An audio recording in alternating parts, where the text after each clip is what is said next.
আজকে আমি বেড়াতে যাচ্ছি আমার বরের গ্রামের বাড়িতে। সেখানে গিয়ে আমরা সবাই কি করলাম তা নিয়েই থাকছে আপনাদের জন্য ছোট্ট একটি ডিটেল ব্লগ। আশা করি আজকের ভিডিওটি আপনাদের কাছে ভালো লাগবে। জানেন তো, গ্রামটা দেখতে অপূর্ব সুন্দর, কারণ গ্রামের একপাশে বয়ে গেছে নদী আর একপাশে রয়েছে ঘরবাড়ি। এই বিষয়টাই আমার সব থেকে ভালো লাগে।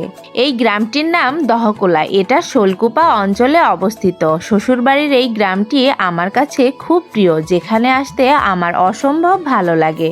আমরা মূলত এসেছিলাম আমার একটা চাচাতো দেবরের ছেলের আকিকারের আয়োজনে। সেই আয়োজনেরই খাওয়া দাওয়ার আয়োজন চলছে। খাওয়া দাওয়া শেষ করে চলে আসলাম পাশেই ননদের বাড়িতে। সে আবার নতুন বাড়ি করেছে, তাই একটু তার বাড়িটা ঘুরে ঘুরে দেখতে আসলাম। জানেন তো, ননদদের বাড়ির সামনে রয়েছে একটা পুরনো রাজবাড়ি। শুনেছি সেখানে বলে রাজা রানী বাস করত।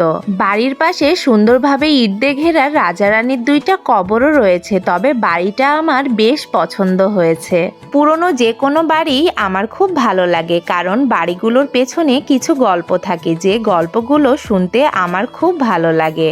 পুরনো বাড়ির কারুকার্যগুলোর ভিতরেই একটা অন্যরকম মাধুর্য থাকে, যেগুলো দেখলেই আমার মন ছুঁয়ে যায়। তাহলে আজকের মতো এ পর্যন্তই। দেখা হবে নতুন কোনো একটি ভিডিওতে। সেই পর্যন্ত সবাই ভালো থাকবেন, সুস্থ থাকবেন। আর আজকের ভিডিওটি যদি আপনাদের কারো কাছে ভালো লেগে থাকে, অবশ্যই কিন্তু লাইক, কমেন্ট, শেয়ার করতে ভুলবেন না। আল্লাহ হাফেজ।